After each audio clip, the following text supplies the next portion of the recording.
Assalamualaikum warahmatullahi wabarakatuh. Saya Muhammad Saikoni dan teman saya Dandi Ganang Nugroho. Di sini saya akan menjelaskan kapasitor elektrolit. Kapasitor elektrolit adalah jenis kapasitor yang berbentuk tabung. Pemasangannya dilakukan dengan hati-hati karena memiliki polaritas positif dan polaritas negatif. Jika pemasangannya kapasitor terbalik, maka kapasitor bisa meledak dan nilai kapasitasnya bisa membesar. Saya pernah pas waktu itu ngerangkai power supply-nya Son. Lah kok ternyata elko-nya itu melembung. Terus saya periksa ternyata min plusnya itu kebalik. Jadi mateng. Material kapasitor. Kapasitor adalah komponen elektronika yang dapat menyimpan dan melepaskan muatan listrik. Struktur sebuah kapasitor terbuat dari dua plat metal yang dipisah oleh sesuatu bahan dielektrik. Bahan-bahan dielektrik yang umumnya dikenal misalnya udara, vakum, keramik, gelas, dan lainnya. Nah, ini gambar dari lapisan kapasitor. Dielektrik, metal plat, aluminium, plastik insulasi. Nah, yang di kanan ini lapis-lapisan dari bahan yang di dalam aluminium itu, yang terdiri dari isolator, plat, terus dilapis isi isolator lagi, terus baru plat. Nah, di situ aslinya itu panjang, cuman itu saya potong panjang, terus di digulung kayak yang sebelahnya itu jadinya, terus dibungkus sama aluminium, yang terakhir sama plastik insulasi. Prinsip kerja dari kapasitor adalah dengan mengalirkan elektron menuju kapasitor. Sifat kapasitor yang dapat menyimpan muatan digunakan sebagai tempat untuk mengalirkan elektron tersebut.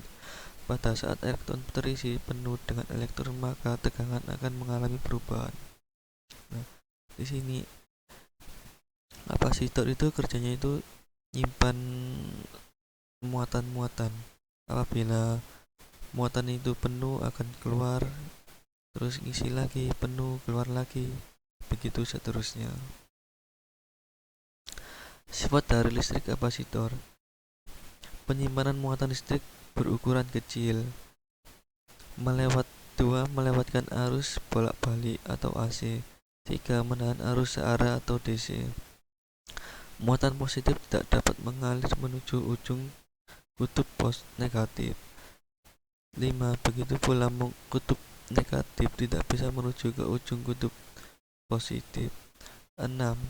Menghindarkan terjadinya loncatan listrik pada rangkaian yang berisi putaran apabila arus diputarkan. Kegunaan dari kapasitor elektrolit: 1. Sebagai penyaring atau filtering supaya muatannya itu enggak loncat-loncat gitu, disaring lebih halus. 2. Sebagai penghubung atau kopling. 3. Sebagai pembangkit frekuensi pada antena kapasitor atau memperkuat frekuensi pada antena. 4. Dapat mengubah energi menjadi cahaya seperti lampu neon. 5. Mencegah terjadinya lonjakan listrik. 6. Sebagai konduktor pada tegangan dengan arus bolak-balik atau AC. 7. Berfungsi menyimpan tegangan listrik sementara. Penggunaan kapasitor elektrolit. Kapasitor ini dimanfaatkan dalam berbagai cara yang berbeda, yaitu dengan menyerap puncak tegangan dan mengisi lembah yang terbentuk dari sinyal arus DC. Contohnya itu kayak apa ya? Flash kamera. Flash kamera itu kan membutuhkan tegangan yang tinggi supaya lampunya itu terang, sangat terang gitu, tapi kan cuman sebentar. Jadi itu menggunakan kapasitor itu untuk supaya tegangan gak drop. Kelebihan dan kekurangan kapasitor elektrolit. 1. Kelebihan dari kapasitor memiliki kapasitas yang tinggi. 2. Kebal terhadap getaran mekanis tertentu. 3. Kapasitor menggunakan lapisan isolasi yang sensitif sehingga tidak akan berfungsi untuk jenis rangkaian tertentu. Adapun juga kekurangan kapasitor elektrolit, volume yang lebih tinggi. Volume untuk kapasitornya kan bentuknya kan gede gitu, arti memakan banyak tempat. 2. Karena terpolarisasi itu akan membatasi penggunaannya dalam rangkaian arus bolak-balik. Itu dari kelebihan dan kekurangan kapasitor tersebut. Sekian, terima kasih atas presentasi saya. Apabila ada kekurangannya, mohon maaf sebesar-besarnya.